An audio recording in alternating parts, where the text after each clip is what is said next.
ಮಂಗಳವಾರ ಮೋನಿಕಾ ಸಿಸ್ಟರ್ ದೇವರ ಸಂದೇಶವನ್ನು ಹೊತ್ತು ತಂದಿದ್ದರು.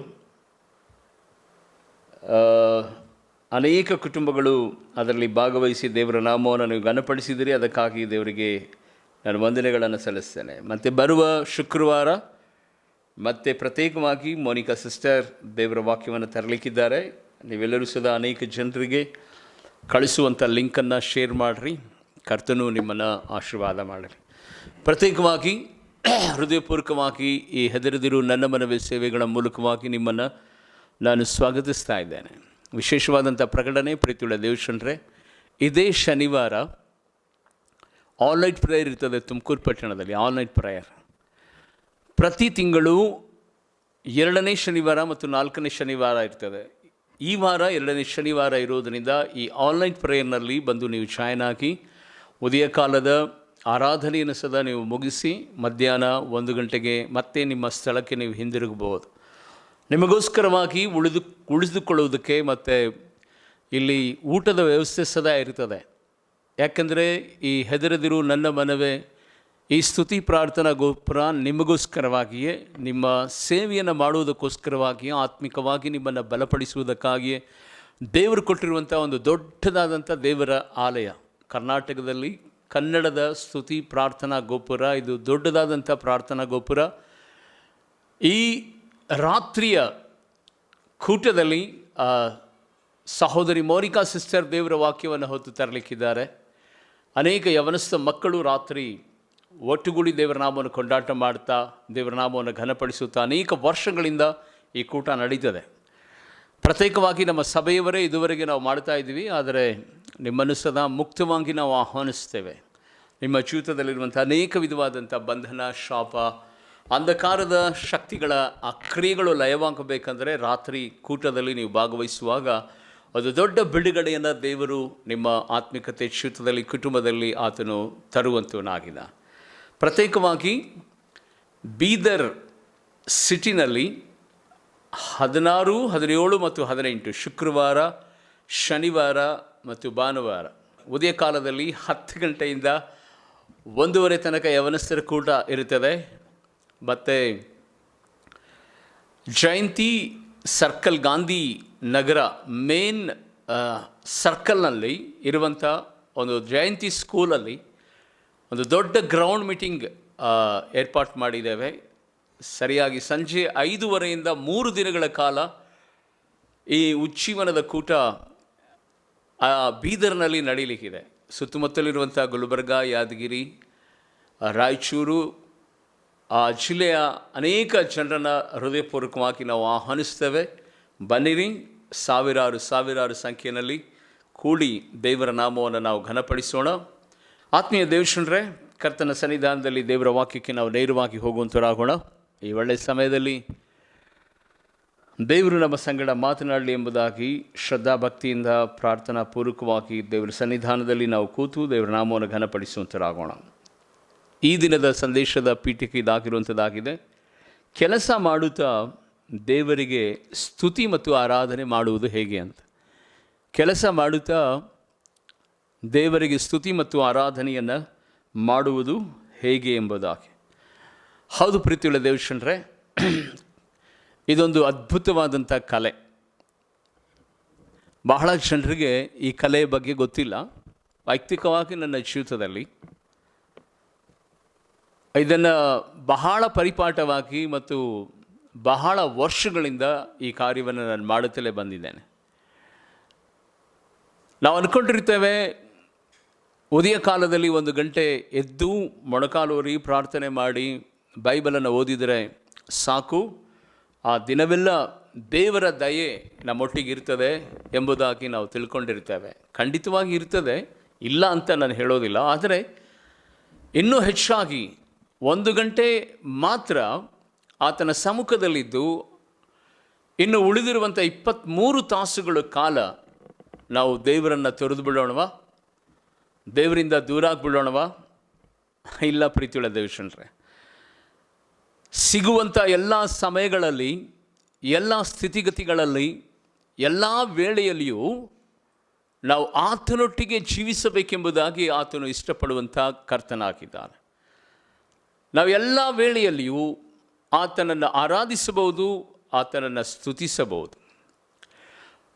ಫ್ರೆಂಚ್ ದೇಶದ ಒಬ್ಬ ಮನುಷ್ಯನು ಈ ರೀತಿಯಾಗಿ ಆತನು ತನ್ನ ಜೀವಿತದ ಆ ಸ್ತುತಿ ಮತ್ತು ಆರಾಧನೆ ಮತ್ತು ಆತನ ಸಮ್ಮುಖದಲ್ಲಿ ಬದುಕುವಂಥ ಕ್ರಿಯೆಯನ್ನು ವ್ಯಕ್ತಿಗತವಾಗಿ ಹೀಗೆ ಆತನು ವ್ಯಕ್ತಪಡಿಸುತ್ತಾನೆ. ಆತನ ಹೆಸರು ಲಾರೆನ್ಸ್ ಎಂಬುದಾಗಿ. ನಾವು ಎಲ್ಲ ಕೆಲಸಗಳ ಮಧ್ಯದಲ್ಲಿಯೂ ಸದಾ ದೇವರನ್ನು ಸ್ತುತಿಸಿ ಆರಾಧನೆ ಮಾಡಬಹುದು ಅಂತ. ಎಲ್ಲ ಕೆಲಸಗಳ ಮಧ್ಯದಲ್ಲಿ ದೇವರನ್ನು ಸ್ತುತಿಸಿ ಆರಾಧನೆ ಮಾಡಬಹುದು ಎಂಬುದಾಗಿ. ಹೌದು ಪ್ರೀತಿಯುಳ್ಳ ದೇವಜನರೇ, ಇದುವರೆಗೂ ನಮಗೆ ಗೊತ್ತಿರುವಂಥ ಒಂದು ಪ್ರಾಮುಖ್ಯವಾದಂಥ ಸಂಗತಿ ಏನಂತ ಹೇಳಿದರೆ, ಪ್ರತಿದಿನ ಒಂದು ಸಮಯವನ್ನು ನಿಗದಿಪಡಿಸಿಕೊಂಡು ಆ ಸಮಯದಲ್ಲಿ ದೇವರ ಸಮ್ಮುಖದಲ್ಲಿ ಕಳೆದು ಅದಾದ ನಂತರ ನಮ್ಮ ದಿನವನ್ನು ಪ್ರಾರಂಭಿಸಬಹುದು ಎಂಬುದಾಗಿ ನಾವು ತಿಳ್ಕೊಂಡಿದ್ದೀವಿ. ಆದರೆ ಅದು ಒಳ್ಳೆಯದೇ. ಆದರೆ ಇನ್ನೂ ವ್ಯತ್ಯಾಸವಾಗಿ ದೇವರನ್ನು ಹೇಗೆ ಆರಾಧನೆ ಮಾಡಬೇಕೆಂಬುದಾಗಿ ಈತನ ಜೀವಂತ ಸಾಕ್ಷಿ ಮೂಲಕವಾಗಿ ಇವತ್ತು ನಾವು ತಿಳಿಯಲಿಕ್ಕೆ ಹೋಗಲಿಕ್ಕಿದ್ದೇವೆ. ಅಷ್ಟು ಮಾತ್ರವಲ್ಲ,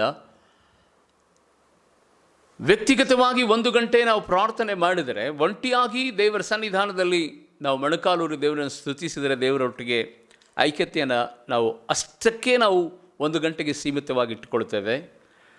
ಯಾಕೆಂದರೆ ಯೇಸು ಸ್ವಾಮಿ ಉದಯ ಕಾಲದಲ್ಲಿ ಆತನು ತಂದೆಯಾದ ದೇವರ ಬಳಿನಲ್ಲಿ ಆತನು ಸಮಯವನ್ನು ಕಳೆದು ಆ ದಿನವನ್ನು ಪ್ರಾರಂಭ ಮಾಡ್ತಾ ಇದ್ದನು ಎಂಬುದಾಗಿ ನಾವು ಸತ್ಯದ ವೇದದ ಮೂಲಕವಾಗಿ ತಿಳ್ಕೊಂಡವರಾಗಿದ್ದೇವೆ. ಅದನ್ನೇ ನಾವು ಪರಿಪಾಲನೆ ಮಾಡ್ತೇವೆ. ಆದರೆ ಈ ಮನುಷ್ಯನ ಜೀವಿತವನ್ನು ಕುರಿತು ನಾವು ನೋಡುವಂಥ ಸಂದರ್ಭದಲ್ಲಿ ಈತನು 1635ನೇ ಇಸ್ವಿನಲ್ಲಿ ಫ್ರೆಂಚ್ ದೇಶದಲ್ಲಿ ಜನಿಸುತ್ತಾನೆ. ಈತನು ದೊಡ್ಡದಾದಂಥ ಬೋಧಕನಲ್ಲ, ಸೇವಕನಲ್ಲ, ದೊಡ್ಡದಾಗಿರುವಂಥ ಇವ್ಯಾಂಜಲಿಸ್ಟು ಅಲ್ಲ, ಪ್ರವಾದಿನೂ ಅಲ್ಲ, ಏನೂ ಅಲ್ಲ. ಈತನು ಆ ಫ್ರೆಂಚ್ ಸೈನ್ಯದಲ್ಲಿ ಒಬ್ಬ ಜವಾನನಾಗಿ ಕೆಲಸ ಮಾಡ್ತಾ ಇರ್ತಾನೆ. ಜವಾನನಾಗಿ ಕೆಲಸ ಮಾಡುತ್ತಿರುವಂಥ ಸಂದರ್ಭದಲ್ಲಿ ಒಂದು ಸಾರಿ ಸ್ವಿಟ್ಜರ್ಲ್ಯಾಂಡಿನ ವಿರುದ್ಧವಾಗಿ ಯುದ್ಧ ಮಾಡುವಂಥ ವೇಳೆಯಲ್ಲಿ ಈತನು ಕಾಲನ್ನು ಕಳೆದುಕೊಂಡು ಕುಂಟನಾಗಿ ಜೀವಿತ ಕಾಲವೆಲ್ಲ ಕುಂಟುತ್ತಲೇ ಇರ್ತಾನೆ. ಇಂಥ ಒಬ್ಬ ಬಲಹೀನತೆ ಉಳ್ಳಂಥ ಈ ವ್ಯಕ್ತಿ ದೇವರನ್ನು ಸ್ವಾದಿಸುವಂಥ ಆ ರೀತಿಯ ನೋಡುವಂಥ ಸಂದರ್ಭದಲ್ಲಿ, ಆ ರೀತಿಯನ್ನು ಗಮನಿಸುವಂಥ ಸಂದರ್ಭದಲ್ಲಿ ಈತನು ಅದನ್ನೇ ಹೇಳ್ತಾನೆ, ದಿನದ 24 ತಾಸುಗಳು ನಮ್ಮ ಕೆಲಸಗಳ ಮಧ್ಯದಲ್ಲಿಯೂ ನಾವು ಯಾವಾಗಲೂ ಕರ್ತನನ್ನು ಸ್ತುತಿಸಿ ಆರಾಧಿಸಬಹುದು ಎಂಬುದಾಗಿ ಈ ಮನುಷ್ಯನು ತನ್ನ ಜೀವಿತದ ಸಂಗತಿಯನ್ನು ಒಂದು ಪುಸ್ತಕವನ್ನಾಗಿ ಬರೀತಾನೆ. ಆ ಪುಸ್ತಕದ ಹೆಸರು ಏನೆಂಬುದಾಗಿ ನೋಡುವಂಥ ಸಂದರ್ಭದಲ್ಲಿ ಆತ್ಮೀಯ ದೇವಜನರೇ, ಆ ಪುಸ್ತಕ ಹೆಸರನ್ನು ನೋಡುವಂಥ ವೇಳೆಯಲ್ಲಿ the practice of the presence of god, the practice of the presence of god ಅಂದರೆ ಹೇಗೆ ಕರ್ತನೊಟ್ಟಿಗೆ ಯಾವಾಗಲೂ ಪ್ರಾರ್ಥಿಸುವಂಥದ್ದು, ಯಾವಾಗಲೂ ಆರಾಧನೆ ಮಾಡುವಂಥದ್ದು, ಯಾವಾಗಲೂ ಸಂಭಾಷಣೆ ಮಾಡುವಂಥದ್ದು, ಯಾವಾಗಲೂ ಆತನೊಟ್ಟಿಗೆ ಜೀವಿಸುವುದು ಎಂಬುದಾಗಿ ಆ ಪುಸ್ತಕವನ್ನು ಬರೀತಾನೆ. ಆ ಪುಸ್ತಕವನ್ನು ಗಮನಿಸುವಂಥ ಸಂದರ್ಭದಲ್ಲಿ ವಿಶ್ವದಾದ್ಯಂತ ಒಂದು ದೊಡ್ಡದಾದಂಥ ಉಜ್ಜೀವನವನ್ನು ಆ ಪುಸ್ತಕ ಉಂಟು ಮಾಡುತ್ತದೆ. ನಾನು ಆಗಲೇ ಹೇಳಿದ ಹಾಗೆ ಈ ಮನುಷ್ಯನು ಬರೀ ಒಬ್ಬ ಡಿವೋಟಿ ಅಷ್ಟೇ. ಈತನು ಸೇವಕನಲ್ಲ, ಅಪೊಸ್ತಲನಲ್ಲ, ಪ್ರವಾದಿಯಲ್ಲ. ಅದರಲ್ಲಿ ಪ್ರತ್ಯೇಕವಾಗಿ ಕಾಲನ್ನು ಕಳೆದುಕೊಂಡಂಥ ಒಬ್ಬ ವ್ಯಕ್ತಿ. ಈತನು ಯೇಸು ಸ್ವಾಮಿನ ಅಂಗೀಕಾರ ಮಾಡೋದಕ್ಕಿಂತ ಮೊದಲೇ ಇವನು ಫ್ರೆಂಚ್ ಕುಲದಲ್ಲಿ ಆತನು ಜನಿಸುತ್ತಾನೆ. ಅವನ ಹೆಸರು ಬಂದು ನಿಕೋಲಸ್ ಹರ್ಮೋನ್ ಎಂಬುದಾಗಿ. ಯೇಸು ಸ್ವಾಮಿಯನ್ನು ಕಂಡುಕೊಂಡ ನಂತರ ಲಾರೆನ್ಸ್ ಎಂಬುದಾಗಿ ಹೆಸರನ್ನು ಆತನು ಚೇಂಜ್ ಮಾಡಿಕೊಳ್ತಾನೆ. ದೆನಾಕೆ ಸ್ತೋತ್ರವಾಗಲಿ ಆತ್ಮೀಯ ದೇವಜನರೇ. ಈ ಮಗನ ಸಾಕ್ಷಿಯನ್ನು ನಾವು ಗಮನಿಸುವಂಥ ಸಂದರ್ಭದಲ್ಲಿ ಈತನಿಗೆ ಕಾಲಿಗೆ ಶಕ್ತಿ ಇಲ್ಲದೆ ಇರುವ ಕಾರಣ ಈತನು ಅಡುಗೆ ಮಾಡುವಂಥ ಕೆಲಸಕ್ಕೆ ಸೇರಿಕೊಳ್ತಾನೆ. ಒಂದು ಮನೆ ಕೆಲಸಕ್ಕೆ ಸೇರಿಕೊಳ್ತಾನೆ. ಆ ಮನೆ ಕೆಲಸ ಮಾಡುತ್ತಾ ಪ್ರತಿದಿನವೂ ಸಹ ಆ ಮನೆ ಅಡುಗೆಯ ಕೆಲಸದ ಮಧ್ಯದಲ್ಲಿ ಆ ಕೆಲಸಗಳು ಮಾಡುತ್ತಲೇ ದೇವರನ್ನು ಸ್ತುತಿಸುತ್ತಾ ಇರ್ತಾನೆ, ದೇವರನ್ನು ಕೊಂಡಾಟ ಮಾಡ್ತಾನೆ ಇರ್ತಾನೆ. ನಾವು ಅನೇಕ ಸಾರಿ ನಾವು ಅಂದ್ಕೊಂಡಿರ್ತೇವೆ, ದೇವರ ಪ್ರಸನ್ನತೆಯನ್ನು ಅನುಭವಿಸುವುದಕ್ಕಾಗಿ ನಾವು ದೇವ ಮಂದಿರಕ್ಕೆ ಹೋಗಬೇಕೆಂಬುದಾಗಿ ನಾವು ಇಷ್ಟಪಡ್ತೇವೆ.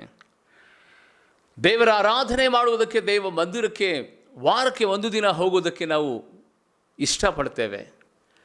ಆದರೆ ಈ ಮನುಷ್ಯನು ತನ್ನ ಪುಸ್ತಕದಲ್ಲಿ ಇದನ್ನು ಬರೀತಾನೆ, ಆತನ ಪ್ರಸನ್ನತೆಯನ್ನು ಅನುಭವಿಸುವುದಕ್ಕೆ ಬರೀ ದೇವ ಮಂದಿರಕ್ಕೆ ಹೋದರೆ ಮಾತ್ರ ಸಾಲದು, ಆತನ ಪ್ರಸನ್ನತೆ ಎಲ್ಲೆಲ್ಲೂ ಇರ್ತದೆ.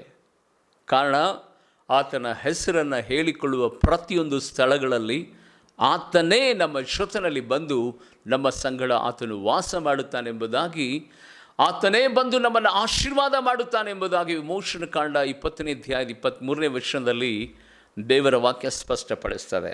ಅದನ್ನೇ ಈ ಮನುಷ್ಯನು ಗಟ್ಟಿಯಾಗಿ ಹಿಡಿದುಕೊಳ್ಳುತ್ತಾನೆ. ದೇವರ ಸನ್ನಿಧಾನದಲ್ಲಿ ಆತನು ಹೀಗೆ ಪ್ರಾರ್ಥನೆ ಮಾಡ್ತಾನೆ. ಏನೆಂದರೆ, ದೊಡ್ಡದಾದಂಥ ಪ್ರಾರ್ಥನೆಗಳನ್ನು ಮಾಡೋದಿಲ್ಲ, ಚಿಕ್ಕದಾದಂಥ ಪ್ರಾರ್ಥನೆ. ಆತನು ಕಸ ಗುಡಿಸುವಂಥ ಸಂದರ್ಭದಲ್ಲಿ, ದೇವರೇ ಕರ್ತನೆ, ನಿನ್ನ ಪ್ರಸನ್ನತೆ ಈ ರೂಮನ್ನೆಲ್ಲ ಆವರಿಸಲಿ. ದೇವಾ ಕರ್ತನೆ, ಈ ರೂಮಿನಲ್ಲಿ ಬರುವಂಥ ವ್ಯಕ್ತಿಗಳನ್ನು ನೀನು ಆಶೀರ್ವಾದ ಮಾಡು ಎಂಬುದಾಗಿ ಪ್ರಾರ್ಥನೆ ಮಾಡೋದು. ಅದಾದ ನಂತರ ಪಾತ್ರೆ ತೊಳೆಯುವಂಥ ಸಂದರ್ಭದಲ್ಲಿ, ದೇವಾ ಕರ್ತನೆ, ಈ ಲೋಕಕ್ಕೆಲ್ಲ ಊಟ ಕೊಡುವ ದೇವರು ನೀನಾಗಿದ್ದೀ ಸ್ವಾಮಿ, ಪ್ರತಿಯೊಬ್ಬ ಮಾನವನಿಗೂ ಆಹಾರವನ್ನು ಒದಗಿಸುವಂಥ ದೇವರು ನೀನಾಗಿದ್ದಿ. ಈಗೋ ಕರ್ತನೆ, ಈ ಅಡುಗೆ ಮಾಡುವಂಥ ಕೆಲಸ ನನಗೆ ಕೊಟ್ಟಿದ್ದಿ.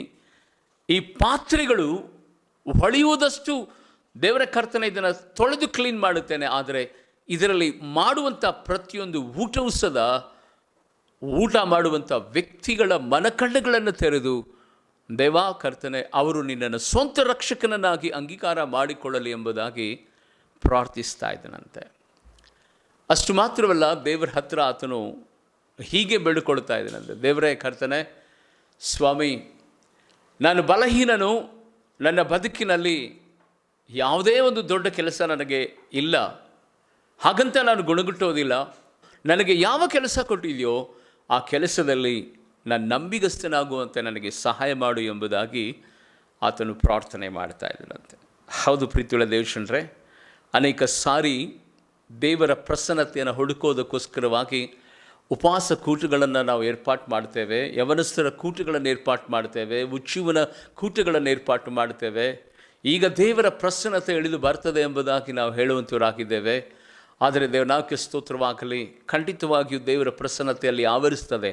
ಆದರೆ ದೇವರ ಪ್ರಸನ್ನತೆ ಕೇವಲ ಮಂದಿರದಲ್ಲಿಯೋ ಅಥವಾ ಗುಂಪಿನಲ್ಲಿ ಪ್ರಾರ್ಥಿಸುವಂಥ ವೇಳೆಯಲ್ಲಿ ಮಾತ್ರ ಬರದೆ, ದೇವನಾಮಕ್ಕೆ ಸ್ತೋತ್ರವಾಗಲಿ, ಆತನ ಪ್ರಸನ್ನತೆ 24/7 ಯಾವಾಗಲೂ ಸದಾ ನಮ್ಮ ಮೇಲೇ ಇರ್ತದೆ ಎಂಬುದಾಗಿ ಬೈಬಲ್ ಹೇಳ್ತದೆ. ಅದಕ್ಕಾಗಿಯೇ ದೇವರ ಸನ್ನಿಧಾನದಲ್ಲಿ ನಾವು ಕೂತುಕೊಳ್ಳುವಾಗಲೂ, ನಾವು ನಡೆದಾಡುವಾಗಲೂ, ನಾವು ಮಾತನಾಡುವಾಗಲೂ, ನಾವು ಕೆಲಸ ಮಾಡುವಾಗಲೂ, ನಾವು ಓದುವಾಗಲೂ, ನಾವು ಎಲ್ಲ ಪ್ರಯತ್ನಗಳನ್ನು ಮಾಡುವಂಥ ಸಂದರ್ಭದಲ್ಲೂ, ಯಾವುದೇ ವಿಧವಾದ ಕೆಲಸಕ್ಕೆ ಕೈ ಹಚ್ಚುವಂಥ ಸಂದರ್ಭದಲ್ಲಿಯೂ ದೇವನಾಮಕ್ಕೆ ಸ್ತೋತ್ರವಾಗಲಿ, ಪ್ರಾರ್ಥನೆಯಿಂದಲೇ ದೇವನಾಮಕ್ಕೆ ಸ್ತೋತ್ರವಾಗಲಿ, ನಾವು ತಮ್ಮ ಎಲ್ಲ ಕಾರ್ಯಗಳನ್ನು ನಾವು ಆತನ ಸನ್ನಿಧಾನದಲ್ಲಿ ತರಬೇಕು.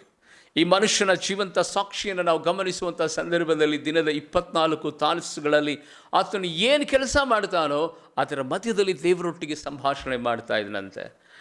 ದೇವರೇ ಕರ್ತನೆ, ಇದನ್ನು ನೀನು ಮಾಡಪ್ಪ, ಇದನ್ನು ನೀನು ಸಹಾಯ ಮಾಡಪ್ಪ, ಈ ಜನರನ್ನು ದೇವರೇ ಕರ್ತನೆ ನೀನು ಮುಟ್ಟಪ್ಪ, ಇವರಿಗೆ ನಾನು ಊಟ ಕೊಡ್ತಾ ಇದ್ದೇನೆ, ಇವರನ್ನು ಮಾರ್ಪಡಿಸಪ್ಪ, ದೇವರೇ ಕರ್ತನೆ, ಈ ಮನೆಯಲ್ಲಿ ಬರುವಂಥ ವ್ಯಕ್ತಿಗಳನ್ನೆಲ್ಲ ಆಶೀರ್ವಾದ ಮಾಡು ಎಂಬುದಾಗಿ ಆತನು ಹೇಳ್ತಾ ಇದ್ದನಂತೆ. ಅನೇಕ ಸಂದರ್ಭದಲ್ಲಿ ನಾವು ಅಂದ್ಕೊಂಡಿರ್ತೇವೆ, ಚಿಕ್ಕ ಪ್ರಾರ್ಥನೆಗಳ ದೇವರು ಅಂಗೀಕಾರ ಮಾಡಿಕೊಳ್ಳೋದಿಲ್ಲ ಎಂಬುದಾಗಿ. ಇಲ್ಲ ಪ್ರೀತಿಯುಳ್ಳ ದೇವಜನರೇ, ಅನೇಕ ಸಂದರ್ಭಗಳಲ್ಲಿ ನಾವು ಪ್ರಾರ್ಥಿಸುವಾಗ ಬೇಗನೆ ಉತ್ತರ ಸಿಗುತ್ತದೆ. ಇನ್ನೊಂದು ಕೆಲವು ಸಂದರ್ಭಗಳಲ್ಲಿ ಪ್ರಾರ್ಥನೆಗೆ ಉತ್ತರನೇ ಸಿಗೋದಿಲ್ಲ. ಕೊನೆ ತನಕ ಪರಿತಾಪಕರವಾದಂಥ ಪರಿಸ್ಥಿತಿ, ಅಯ್ಯೋ ಎಷ್ಟು ಪ್ರಾರ್ಥನೆ ಮಾಡಲಿ ಎಂಬುದಾಗಿ ಆತಂಕಕ್ಕೆ ಒಳಗಾಗುತ್ತೇವೆ. ಇನ್ನು ಕೆಲವೊಂದು ಸಾರಿ ನಾವು ಗಮನಿಸುವಂಥ ಸಂದರ್ಭದಲ್ಲಿ ದೊಡ್ಡ ಪ್ರಾರ್ಥನೆಗಳಿಗೆ ತಿಳಿಸದ ಚಿಕ್ಕ ಪ್ರಾರ್ಥನೆಗಳಿಗೆ ದೇವರು ಪ್ರತ್ಯುತ್ತರವನ್ನು ಕೊಟ್ಟುಬಿಡ್ತಾನೆ, ಬೇಗನೆ ಕೊಡ್ತಾನೆ.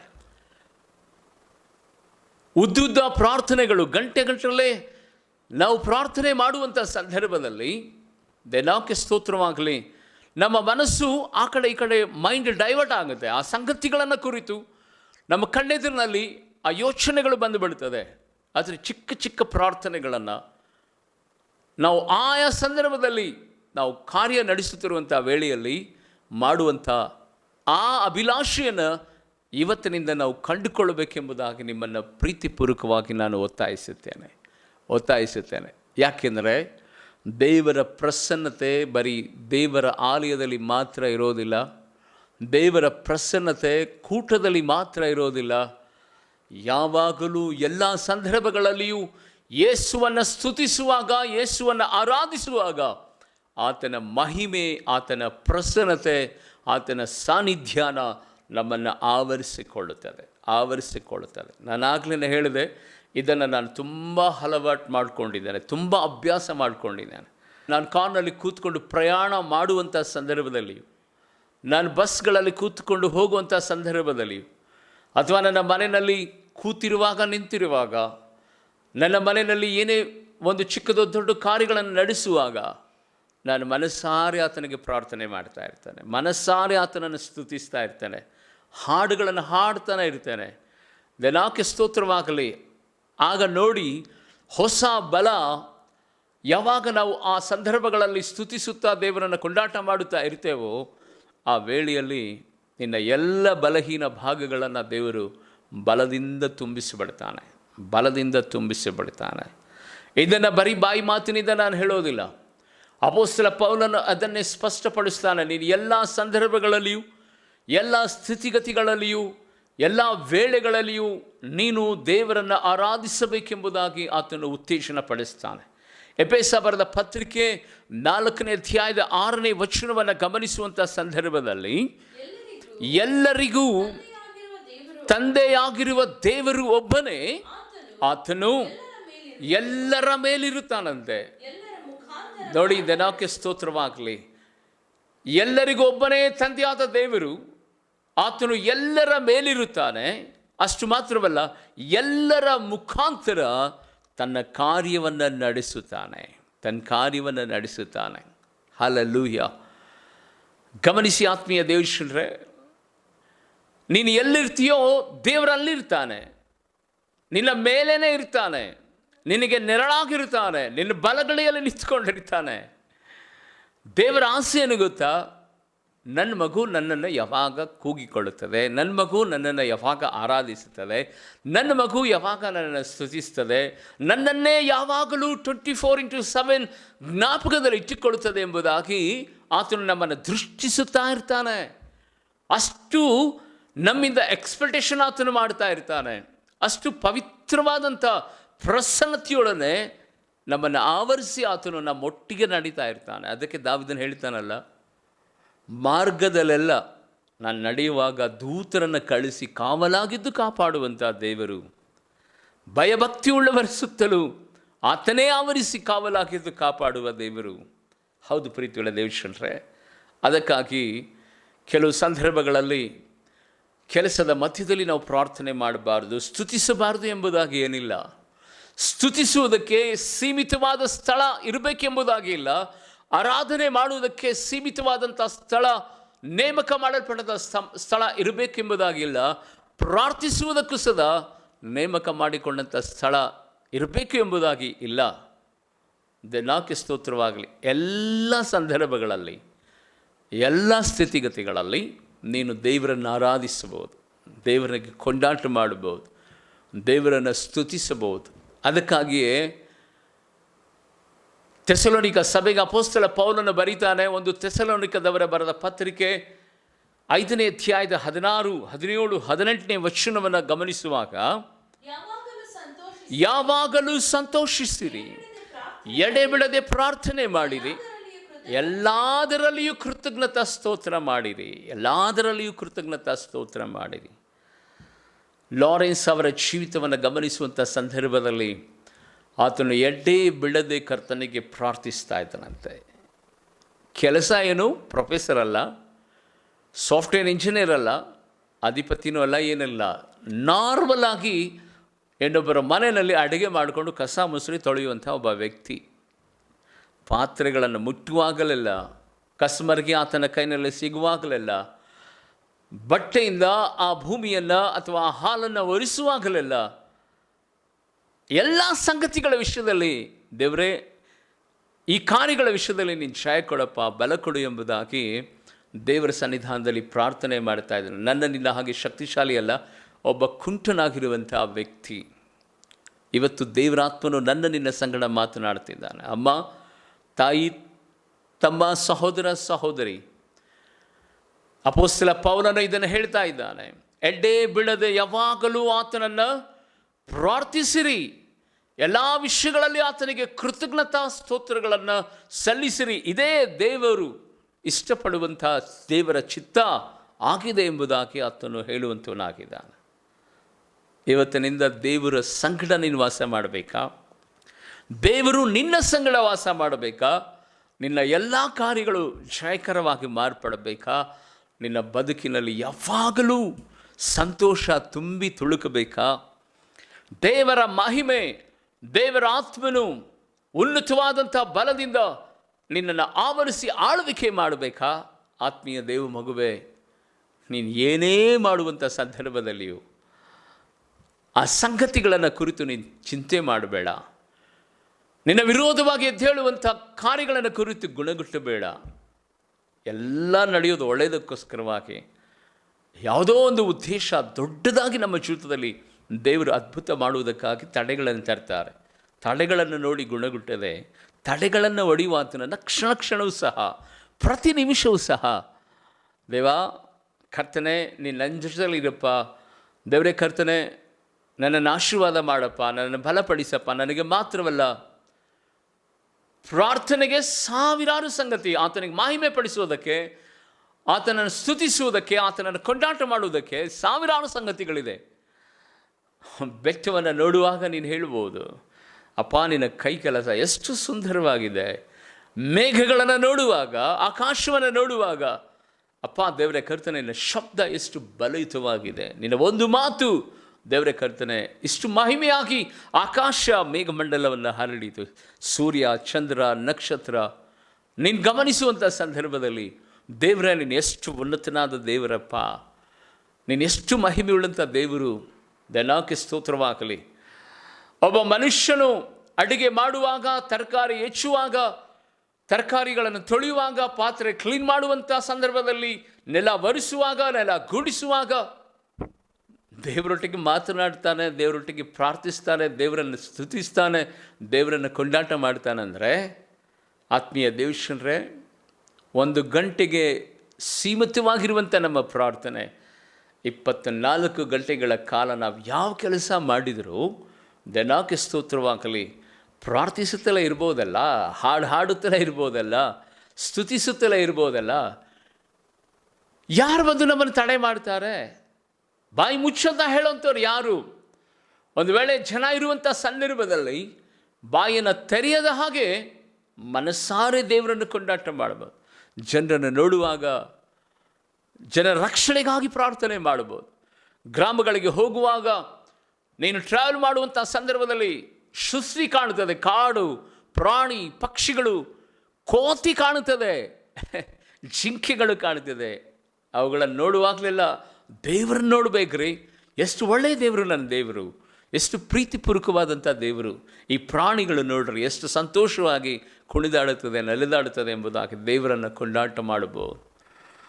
ದೇವರ ವಾಕ್ಯವನ್ನು ಗಮನಿಸುತ್ತಿರುವಂಥ ನನ್ನ ಸಹೋದರ ಸಹೋದರಿ, ಯಾವಾಗ ನೀನು ಹೀಗೆ ಮಾಡೋದಕ್ಕೆ ಪ್ರಾರಂಭ ಮಾಡ್ತೀಯೋ, ನೀನೇ ದೇವರ ಆಲಯವಾಗಿ ಮಾರ್ಪಡ್ತಿ. ನಿನ್ನ ಒಳಗಡೆ ಆತನು ವಾಸ ಮಾಡ್ತಾನೆ. ಯಾಕೆಂದರೆ ಎಫೆಸದಲ್ಲಿ 4:6 ಹೇಳಿದ ಹಾಗೆ ದೇವರು ಯಾವಾಗಲೂ ನಿನ್ನ ಮೇಲೆ ಇರ್ತಾನೆ. ಯಾಕೆಂದರೆ ದೇವರ ವಾಕ್ಯ ಹೇಳ್ತದೆ, ಆತನು ಎಲ್ಲರ ಮೇಲೆ ಇರುವಂಥ ದೇವರಾಗಿದ್ದಾನೆ. ನೀನೇ ಒಂದು ದೊಡ್ಡ ಆಲಯವಾಗಿ ಮಾರ್ಪಡ್ತಿ. ನಿನ್ನ ಒಳಗಡೆ ಆತನು ಸಿಂಹಾಸನ ರೂಢನಾಗ್ತಾನೆ. ನಿನ್ನ ಶಬ್ದವನ್ನೆಲ್ಲ, ನಿನ್ನ ಸ್ತುತಿಯನ್ನೆಲ್ಲ, ನಿನ್ನ ಅರ್ಥನಾದವನ್ನೆಲ್ಲ, ನಿನ್ನ ಹೃದಯದ ಆ ಘನಮಾನ ಮಹಿಮೆಯನ್ನೆಲ್ಲ ಆತನು ಹೊಂದಿಕೊಂಡು ನಿನ್ನನ್ನು ಬಲಪಡಿಸುತ್ತಾನೆ. ಆಗ ನಿನ್ನ ಹತ್ರ ಪಾಪ ಎಲ್ಲಿ ಬರ್ತದೆ? ಲೋಕದ ಯೋಚನೆಗಳು ಎಲ್ಲಿಂದ ಬರ್ತದೆ? ಅಯ್ಯೋ ಎನ್ನುವಂಥ ಮನಸ್ಥಿತಿ ನಿನ್ನಿಂದ ದೂರವಾಗುತ್ತದೆ. ಯಾವ ರೋಗನೂ ನಿನ್ನನ್ನು ಮುಟ್ಟೋಕ್ಕಾಗಲ್ಲ. ಯಾವ ಶಾಪದ ಸಂಗತಿಗಳು ನಿನ್ನನ್ನು ಸಮೀಪಕ್ಕೆ ಬರೋದೇ ಇಲ್ಲ. ಅದಕ್ಕಾಗಿ ಕರ್ತನ ಸನ್ನಿಧಾನದಲ್ಲಿ ನೀನು ಇವತ್ತಿನಿಂದ ನಿನ್ನ ಮಕ್ಕಳನ್ನು ರೆಡಿ ಮಾಡುವಾಗ, ಮಕ್ಕಳ ಬಟ್ಟೆಯನ್ನು ಒಗೆಯುವಾಗ, ಪಾತ್ರೆ ತೊಳೆಯುವಾಗ, ನೆಲ ಒರೆಸುವಾಗ, ತರಕಾರಿ ಹೆಚ್ಚುವಾಗ, ಪ್ರಯಾಣ ಮಾಡುವಾಗ, ಗಾಡಿ ಓಡಿಸುವಾಗ, ಐರನ್ ಮಾಡುವಾಗ, ಹೋಟೆಲಲ್ಲಿ ಊಟ ಮಾಡುವಾಗ, ತಟ್ಟೆ ಎತ್ತಿ ಆ ಕಡೆ ಇಡುವಾಗ, ಕ್ಷಣ ಕ್ಷಣವೂ ಸಹ ದೇವರು ದೇವರು ದೇವಾ ದೇವಾ ಎಂಬುದಾಗಿ ಮನಸಾರಿ ಆತನನ್ನು ಕೊಂಡಾಟ ಮಾಡು. ಕಾಣುವಂಥ ಪರಿಸ್ಥಿತಿಗಳನ್ನು ಕುರಿತು ಇವರನ್ನು ಮುಟ್ಟಪ್ಪ, ಇವ್ರಿಗೆ ಬಿಡುಗಡೆ ಕೊಡಪ್ಪ, ಇವರಿಗೆ ಆರೋಗ್ಯ ಕೊಡಪ್ಪ, ಇವರಿಗೆ ಸಮಾಧಾನ ಕೊಡಪ್ಪ, ಇವ್ರಿಗೆ ಊಟ ಕೊಡಪ್ಪ, ಇವ್ರಿಗೆ ಬಟ್ಟೆ ಕೊಡಪ್ಪ. ಮನಸಾರೆ ನೀವು ದೇವರನ್ನು ಸ್ತುತಿಸ್ತಾ ಹೋಗ್ಬೋದು. ದೇವರ ನಾಮವನ್ನು ಕೊಂಡಾಟ ಮಾಡುತ್ತಾ ಪ್ರಾರ್ಥನೆ ಮಾಡ್ಬೋದು. ಒಬ್ಬ ಲಾರೆನ್ಸ್ ಇತಿಹಾಸದ ಪುಟಗಳಲ್ಲಿ 17ನೇ ಶತಮಾನದಲ್ಲಿ ದೇವಕ್ಕೆ ಸ್ತೋತ್ರವಾಗಲಿ, ಆತನು ಈ ಪುಸ್ತಕವನ್ನು ಬರೀತಾನೆ, practice of the presence of God ಎಂಬುದಾಗಿ. ದೇವರೊಟ್ಟಿಗೆ ಹೇಗೆ ಆತನ ಪ್ರಸನ್ನತೆಯನ್ನು ಅನುಭವಿಸಬೇಕೆಂಬುದಾಗಿ ಪ್ರತಿ ದಿನವೂ ಸದಾ ನಾವು ಪ್ರಾಕ್ಟೀಸ್ ಮಾಡಬೇಕು, ಪ್ರಾಯೋಗಿಕವಾಗಿ ಆತನನ್ನು ನಾವು ಅನುಭವಿಸಬೇಕೆಂಬುದಾಗಿ. 380 ವರ್ಷವಾಯಿತು ರೀ ಆತನು ಸತ್ತು.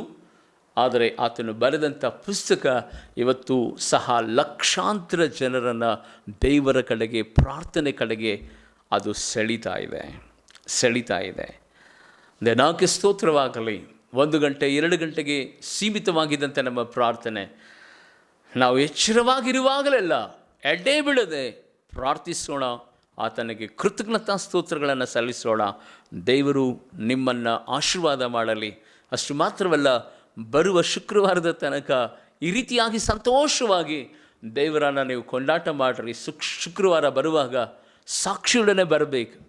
ನಾನು ನೆನೆಸುತ್ತೇನೆ, ಹೀಗೆ ನೀವು ಕ್ರಿಯೆ ಮಾಡಿದರೆ ಬುಧವಾರ, ಗುರುವಾರ, ಶುಕ್ರವಾರ 3 ದಿನಗಳ ಒಳಗಾಗಿ ನಿಮ್ಮ ಜೀವಿತದಲ್ಲಿರುವಂಥ ಅನೇಕ ರೋಗಗಳು ವಾಸಿಯಾಗತ್ತೆ, ಅನೇಕ ಬಂಧನಗಳು ನಿಮ್ಮನ್ನು ಬಿಟ್ಟು ಹೋಗುತ್ತದೆ. ಹೊಸ ಶಕ್ತಿ ಬಲದಿಂದ ದೇವರು ನಿಮ್ಮನ್ನು ತುಂಬಿಸುತ್ತಾನೆ. ನಿಮ್ಮ ಜೀವಿತದಲ್ಲಿ ಕೊರತೆ ಅನ್ನೋದೇ ಇನ್ನು ಮುಂದೆ ಕಾಣೋದಿಲ್ಲ. ಕಣ್ಣುಗಳನ್ನು ಮುಚ್ಚೋಣ, ಪ್ರಾರ್ಥನೆ ಮಾಡಿಕೊಳ್ಳೋಣ. ಮಹಾ ಉನ್ನತಗಳಲ್ಲಿ ವಾಸ ಮಾಡುವ ನನ್ನ ತಂದೆಯಾದ ದೇವ ಕರ್ತನೆ, ನಮ್ಮನ್ನು ದೇವರೇ ಈ ರೀತಿಯಾಗಿ ನೀನು ಬಲಪಡಿಸಿದಿ ರಾಜ. ನಮ್ಮ ಕೆಲಸಗಳ ಮಧ್ಯದಲ್ಲಿಯೂ ನಿನ್ನನ್ನು ಹೇಗೆ ಸ್ತುತಿಸಿ ಆರಾಧನೆ ಮಾಡುವುದು ಎಂಬುದಾಗಿ ದೇವರಾತ್ಮರೇ ನಮಗೆ ಕಲಿಸಿಕೊಟ್ಟಂಥ ನಿನ್ನ ಶ್ರೇಷ್ಠವಾದಂಥ ಪ್ರಾರ್ಥನಾ ಪಾಠಕ್ಕಾಗಿ ನಾವು ವಂದನೆ ಸಲ್ಲಿಸ್ತೇವೆ. ಇನ್ನು ಮುಂದೆ ದೇವರೇ ಕರ್ತನೆ, ಈ ವಿಷಯಗಳು, ಲೋಕದ ಸಂಗತಿಗಳು, ಗುಣಗುಟ್ಟುವಿಕೆ, ಅದನ್ನು ದೂರ ಇಟ್ಟು ಇನ್ನು ಮುಂದೆ ನಮ್ಮ ಎಲ್ಲ ಪ್ರತಿ ಪ್ರಯತ್ನಗಳಲ್ಲೂ, ಪ್ರಯಾಣಗಳಲ್ಲಿಯೂ, ಕೆಲಸಗಳಲ್ಲಿಯೂ ನಿನ್ನ ಮುಖವನ್ನು ನಾವು ನೋಡಿ ನಿನ್ನನ್ನು ಸ್ತುತಿಸಿ ನಿನ್ನನ್ನು ಆರಾಧನೆ ಮಾಡಿ ನಿಮ್ಮ ನಾಮವನ್ನು ಘನಪಡಿಸುವಂತೆ ಒಬ್ಬೊಬ್ಬರನ್ನು ಸದಾ ನೀನು ಸಹಾಯ ಮಾಡು. ದೇವಾಕರ್ತನೆ, ಈ ಸನ್ನಿಧಿ ಸೇವೆಗಾಗಿ ಪ್ರೀತಿಸಿ ಪ್ರಾರ್ಥಿಸಿ ಕೊಡಲ್ಪಟ್ಟಿರುವಂಥ ಕಾಣಿಕೆಗಳಿಗಾಗಿ ನಿನಗೆ ಸ್ತೋತ್ರ ಮಾಡುತ್ತೇನೆ. ಬಾಮಿನಿ ಸಿಸ್ಟರ್ಗಾಗಿ, ನವಮಿ ಸಿಸ್ಟರ್ಗಾಗಿ, ವೈಲೆಟ್ ಸಿಸ್ಟರ್ಗಾಗಿ, ದೇವಾಕರ್ತನ ಸನ್ನಿಧಾನದಲ್ಲಿ ಹರೀಶ್ ಬ್ರದರ್ಗಾಗಿ, ಪ್ರತ್ಯೇಕವಾಗಿ ವಿನೋದ್ ಕುಮಾರ್ ಗುಲ್ಬರ್ಗ ಅವರಿಗಾಗಿ, ಜ್ಯೋತಿ ಮಂಗಳೂರು ಅವರಿಗಾಗಿಯೂ ದೇವರೇ ಕರ್ತನೆ, ಸ್ವಾಮಿ ಗಿರೀಶ್ ಬ್ರದರ್, ದೇವ ಕರ್ತನೆ, ಸುವರ್ಣ ಗಂಗಮ್ಮ ಇವರಿಗಾಗಿ ನಾವು ಪ್ರಾರ್ಥನೆ ಮಾಡುತ್ತೇವೆ. ಕುಟುಂಬಗಳನ್ನು ಆಶೀರ್ವಾದ ಮಾಡು. ಈ ಕಾಣಿಕೆಗಳನ್ನು ನಿನ್ನ ಸನ್ನಿಧಿ ಸೇವೆಗೋಸ್ಕರವಾಗಿ ಉಪಯೋಗ ಮಾಡುವಾಗ ಇದರ ಮೂಲಕವಾಗಿ ಬರುವಂಥ ಎಲ್ಲ ಆಶೀರ್ವಾದ ಇವರು ಮಾಡುವ ಎಲ್ಲ ಪ್ರಯತ್ನಗಳಿಗೂ, ಬಿಸ್ನೆಸ್ಗೂ, ಇವರ ಕುಟುಂಬಕ್ಕೂ, ಮಕ್ಕಳಿಗೂ ಉಂಟಾಗಲಿ. ಪ್ರತ್ಯೇಕವಾಗಿ ದೇವಾಕರ್ತನೆ, ಯಾರಿಗಾದರೂ ಹಣದ ಕೊರತೆ ಇರುವುದಾದರೆ ಅಂಥ ಮಕ್ಕಳನ್ನು ಸಂಧಿಸಪ್ಪ. ಉದ್ಯೋಗದಲ್ಲಿ ಹಿನ್ನಡೆಯಾಗಿರುವುದಾದರೆ, ಬಿಸ್ನೆಸ್ನಲ್ಲಿ ಕೊರತೆಗಳುಂಟಾಗಿರುವುದಾದರೆ ಅವರನ್ನು ದೇವರ ಕರ್ತನೆ ಮಹಿಮೆಯ ಪ್ರಭಾವದ ಐಶ್ವರ್ಯಕ್ಕೆ ತಕ್ಕ ಹಾಗೆ ನೀನು ಫುಲ್ಫಿಲ್ ಮಾಡುವುದರ ಮೂಲಕವಾಗಿ ನಿನ್ನ ಮಕ್ಕಳನ್ನು ಬಲಪಡಿಸು. ನಿನ್ನ ಮಕ್ಕಳ ಪ್ರಯಾಣದಲ್ಲಿ ಜೊತೆಗಾರನಾಗಿರಪ್ಪ. ಪ್ರತ್ಯೇಕವಾಗಿ ಬೀದರ್ನಲ್ಲಿ ನಡೆಯುವಂಥ 3 ದಿನಗಳ ದೇವರ ಕರ್ತನೆ 16, 17, 18ನೇ ತಾರೀಕಿನ ಕೂಟುಗಳನ್ನು ಆಶೀರ್ವಾದ ಮಾಡು. ಅದರ ಮೂಲಕವಾಗಿ ನಿಮ್ಮ ನಾಮವನ್ನು ಮಹಿಮೆ ಪಡಿಸಿಕೋ. ಯೇಸುವಿನ ನಾಮದಲ್ಲಿ ದೇವರೇ, ಇದೇ ಶನಿವಾರ ನಡೆಯುವಂಥ ಆನ್ಲೈನ್ ಪ್ರೇಯರನ್ನು ಸದಾ ನೀನು ಆಶೀರ್ವಾದ ಮಾಡು. ಎಲ್ಲ ಮಹಿಮೆ ಮಹತ್ವ ನಿಮಗೆ ಸಲ್ಲಿಸ್ತೇವೆ. ಯೇಸುವಿನ ನಾಮದಲ್ಲಿ ಬೇಡಿ ಪ್ರಾರ್ಥಿಸ್ತೇನೆ ನನ್ನ ಪರಲೋಕದ ತಂದೆಯಾದ ದೇವರೇ. ಆಮೇನ್, ಆಮೇನ್. Praise Lord, praise lord.